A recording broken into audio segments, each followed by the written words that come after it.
ఏంటి సార్ 10 మందికి పంచాయతీ చెప్పేవాళ్ళు మీ ఇల్లే 10 మందికి పంచాయతీ అయిపోయింది.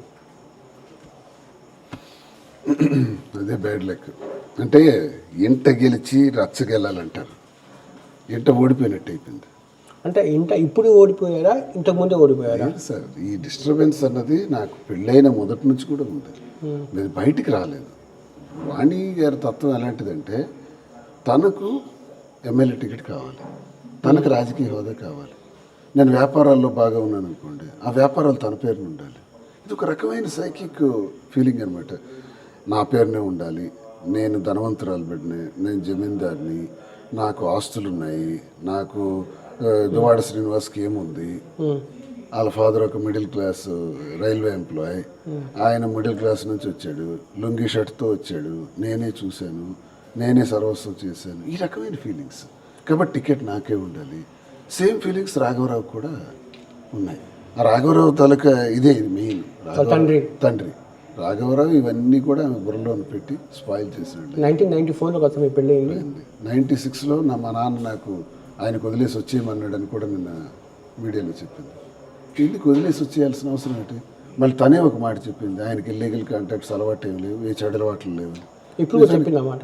లేవు, మరి ఎందుకు అడిగాను. అడిగితే ఇంతకుముందు ఇటువంటి ఎక్కడ అబ్నార్మాలిటీ కనిపి ఇప్పుడు మాత్రం ఎక్కడుంది? లేనివి అనవసరం క్రియేట్ చేసి ఆ అమ్మాయి జీవితాన్ని, ఇప్పుడు మాధురి అనే అమ్మాయిని రాజకీయాల్లోకి తీసుకొచ్చింది తినే, వాళ్ళకి పెద్ద ఫ్యామిలీకి పెద్ద కుటుంబం తీసుకొచ్చి ఈమెకు పెట్టుకుంటే మనకు లోకల్లో ఇది భరతనాట్యం కూచిపూడిలో ప్రొఫెషనల్ చాలామంది విమెన్తో రిలేషన్స్ ఉన్నాయి, మనకు 2-3 వేల ఓట్లు మోటివేట్ చేయగలది అమ్మాయి, నువ్వు మండల్ కన్వీనర్ అలాగే నీ అమ్మాయికి చేయని తెచ్చింది అతను.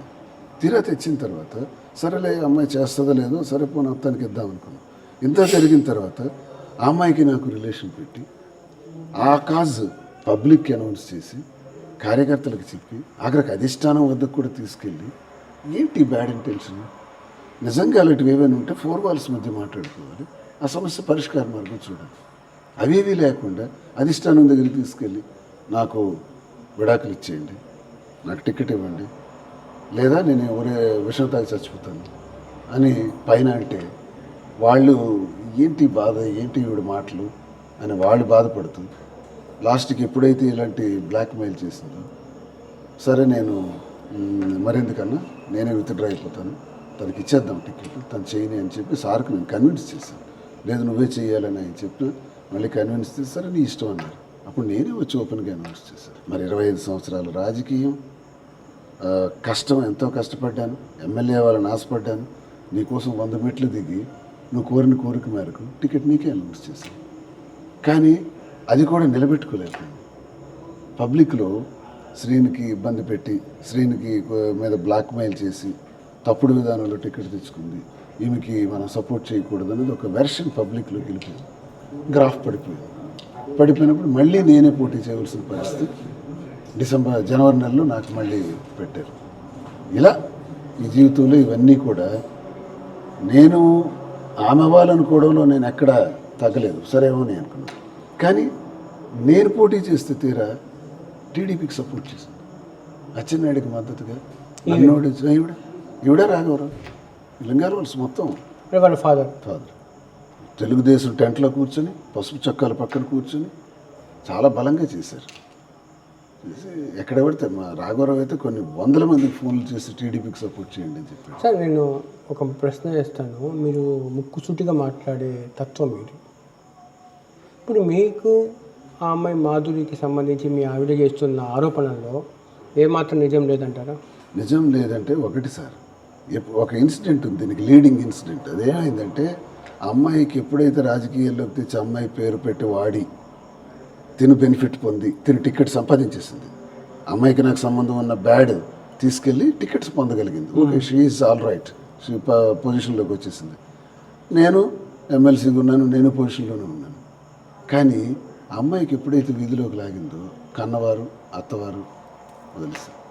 3 పిల్లలు, 3 పసిపిల్లలు. ఆ 3 పసిపిల్లలతో చాలా ఒకరోజు నాకు ఫోన్ చేసి, చాలా ఘోరమైన పరిస్థితులండి, మీరే నాకు రాజకీయాల్లో మీకు తెచ్చారు, మీ కుటుంబమే తెచ్చారు, నేనేం తప్పు చేశానని నాకు ఇలా హింసించారు, జీవితం పోయింది, అత్తవారి దగ్గర నేను చులకనైపోయాను, చేసిన తప్పు ఏదీ లేదు.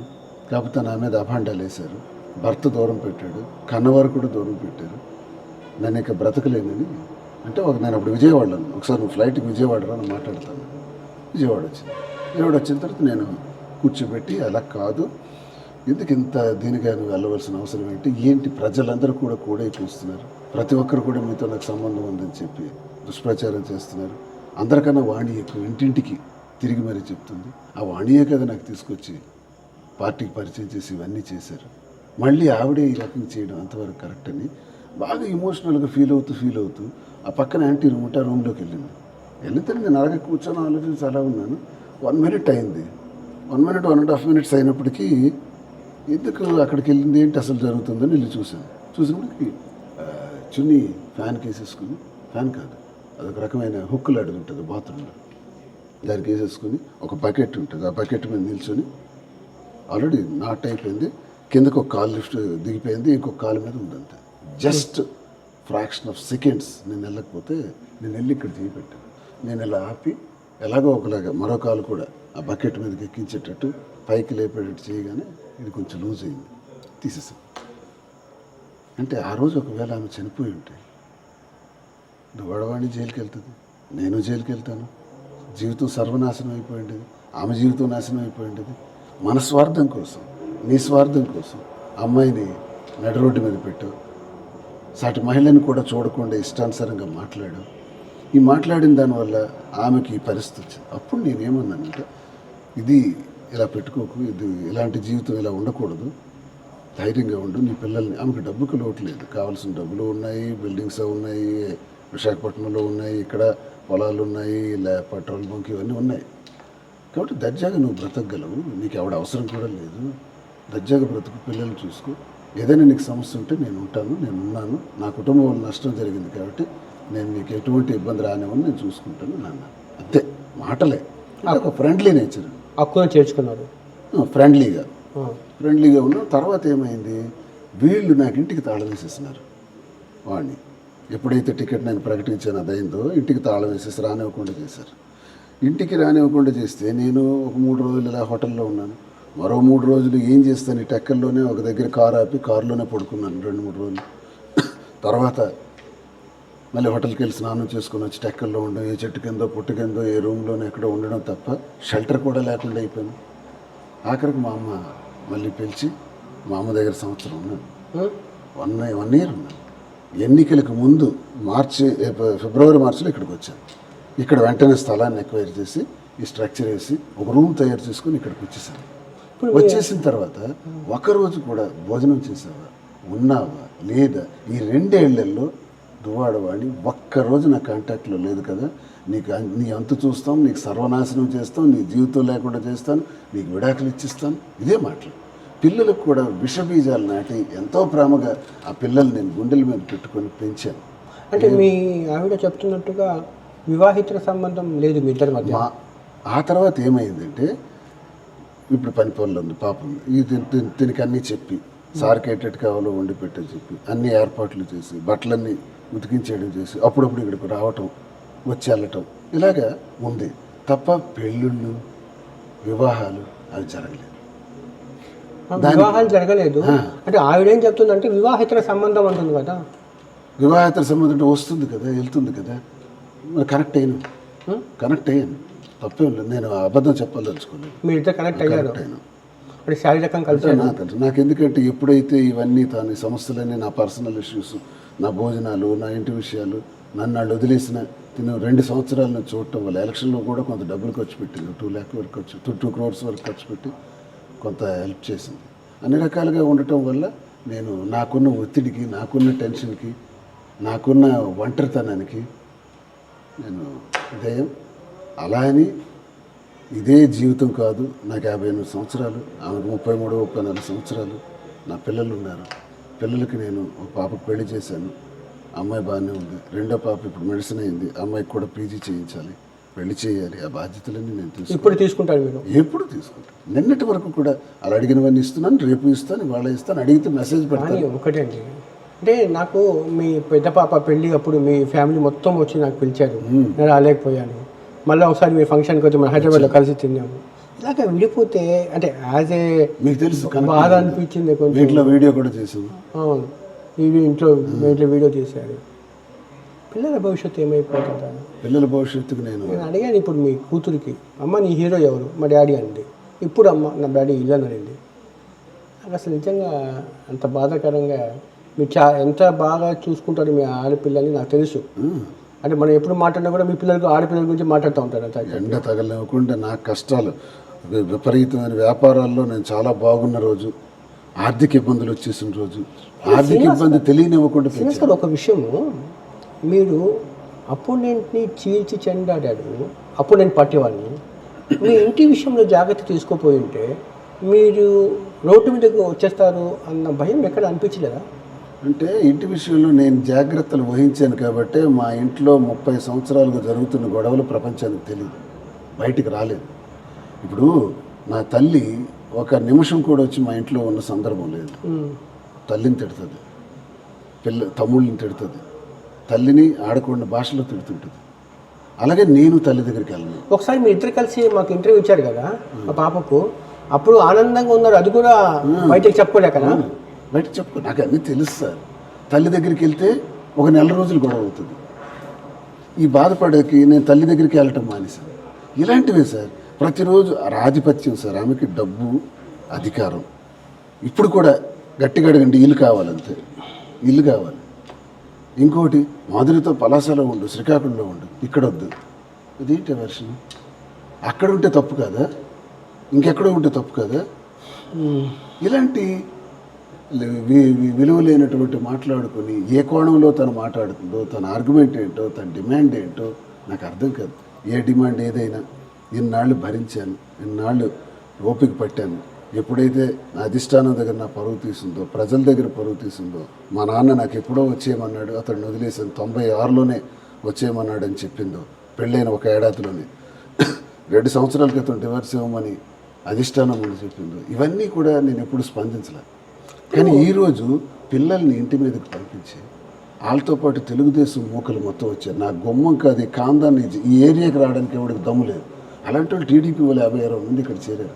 ఏంటి గుణపాలు, కర్రలు, తర్వాత తాళ్ళు, వైర్స్, కారం, నిచ్చెన్లు తీసుకొని వచ్చారు మొత్తం. పాపాలు నా దగ్గరికి వస్తే మీడియా ఇవన్నీ ఎందుకు? పాపాలు నా దగ్గరికి రావాలి, నేను వెళ్ళి పిలుచుకోవడానికి దిగెళ్తుంటే ఇలాంటి పరిస్థితి ఉందని నాకు తెలిసిన తర్వాత ఆగిపోయింది. ఎవడెవడో ఆవిడకి ఆ టీడీపీ అచ్చెన్నాయుడు సపోర్ట్ ఒకటి ఉంది. టీడీపీకి బాగా హెల్ప్ చేయడం వల్ల వాడే ఇప్పుడు అతడే ఆమె అక్కడే ఉండని నేను పోలీసులకు కూడా ఇన్స్ట్రక్షన్స్ ఇస్తున్నాడు. నిన్న నేను ఇచ్చిన కంప్లైంట్కి ఈ రోజు వరకు లేదు. 498 నా మీద అప్లై చేశాను, ఆల్రెడీ ఫైల్ చేశాను, ఎఫ్ఐఆర్ అయిపోయింది. నేను కూడా నోటీస్ ఇచ్చాను మరెందుకని, డివోర్స్ నోటీస్. సో ఈ పరిస్థితుల్లో ఇంతవరకు పోలీస్ యాక్షన్ కూడా తీసుకోలేకపోతున్నారు. కారణం ఏంటంటే అచ్చెన్నాయుడు డైరెక్షన్. కానీ ఇప్పుడు మీ చిన్న కూతురు పెళ్ళి కాలేదు, ఆ బాధ్యత నుంచి మీరు తల్లిగా అందుకే సార్ నా గుండెల్లో పెట్టుకునే ఇన్నేళ్ళు కూడా బాధపడుతూనే బయటికి తెలియకుండా నటిస్తూ వచ్చాను. కానీ ఇప్పుడు తనే రోడ్డుకి ఈడ్చేసి టికెట్ కావాలని 24వ సంవత్సరంలో 23వ సంవత్సరంలోనే టికెట్ కావాలని అధిష్టానం వద్దకు వెళ్ళి లేనిపోని అలిగేషన్స్ పెట్టి తను తెచ్చిన మాధురి అనే అమ్మాయికి తనే డిఫేమ్ చేసి ఏంటి ఇవన్నీ? అసలు కుటుంబాన్ని, పిల్లల్ని నాశనం చేసేసింది, నన్ను నాశనం చేసేసింది, తను నాశనం. ఏంటి అల్టిమేట్గా? నీకు ఇల్లు రాసి ఇచ్చేసాను, 6 కోట్ల రూపాయలు విలువైన ఇల్లు, ఫ్యాక్టరీ రాసి ఇచ్చేసాను, ఇంకేం కావాలి? ఇంకా డబ్బులు కూడా 1,40,00,000. అప్పులు ఉన్నాయంటున్నారు. ఆ ఇంటి మీద 30 లక్షలు ఉంది, ఇంకో చోట రిజిస్ట్రేషన్ లేదు, ఫ్యాక్టరీ మీద 40, అవన్నీ రాస్తాను కదా సార్. ట్రాన్స్ఫర్ అయిపోయిన తర్వాత 40 లక్షలు. ఇంకా లోన్ ఉండేటప్పుడు ట్రాన్స్ఫరబుల్ కాదు, లోన్ క్లియర్ నేను మాట్లాడుకొని ట్రాన్స్ఫర్ చేస్తాను. అసెట్ మీకు ట్రాన్స్ఫర్ అయిపోయింది, మీరు ఇక్కడ సేల్ చేసుకోవచ్చు. అలాగే ఈ బిల్డింగ్కి లోన్ ఉందో 15 లక్షలు, దాన్ని క్లియర్ చేసి ఈ మధ్య ట్రాన్స్ఫర్ చేస్తాను. వీలునామా కూడా రాసిచ్చేస్తాను, తీసుకోండి రిజిస్టర్డ్ వీలునామా అంటున్నాను. రావట్లేదు. ఇల్లుంది, డబ్బు ఖర్చుకు డబ్బులు ఇస్తున్నాను, ఫ్యాక్టరీ కూడా రాసిచ్చేసాను. పిల్లలకి నేను చూసుకుంటాను, పిల్లలు నాకు సర్వస్వం, నా గుండెల మీద పెట్టుకుని నేను చూసుకుంటాను. వాళ్ళ పెళ్ళిళ్ళు చూడాలి, వాళ్ళ చదువులు చూడాలి, పెద్ద పాపకి ఇంకేదో నేను ఫైనాన్షియల్గా సపోర్ట్ చేయాలి. ఇవన్నీ నా గుండెల్లో ఉన్నాయి. పిల్లలు నేను వదిలే ప్రసక్తి లేదు. పిల్లలకి శాశ్వతంగా దువ్వాడ శ్రీనివాస్ బ్రతుకున్నంత వరకు పిల్లల బాధ్యత నేను చూసుకుంటాను. తండ్రిగా నా బాధ్యత అది. ధన్యవాదాలు శ్రీనివాస్ గారు. నాకెందుకో మీ ఫ్యామిలీ ఇలా అయిపోవడము వ్యక్తిగతంగా బాధించింది యాక్చువల్గా, ఎలా ఉండేదని చెప్పి. ధన్యవాదాలు. నమస్తే, నేను మీ జాఫర్. మీకు నేను మా టీం చేసే వర్క్ నచ్చితే మీరు సబ్స్క్రైబ్ చేయడం మర్చిపోవద్దు. సబ్స్క్రైబ్ చేయడంతో పాటు పక్కన ఉండే బెల్ ఐకాన్ కూడా ప్రెస్ చేయండి.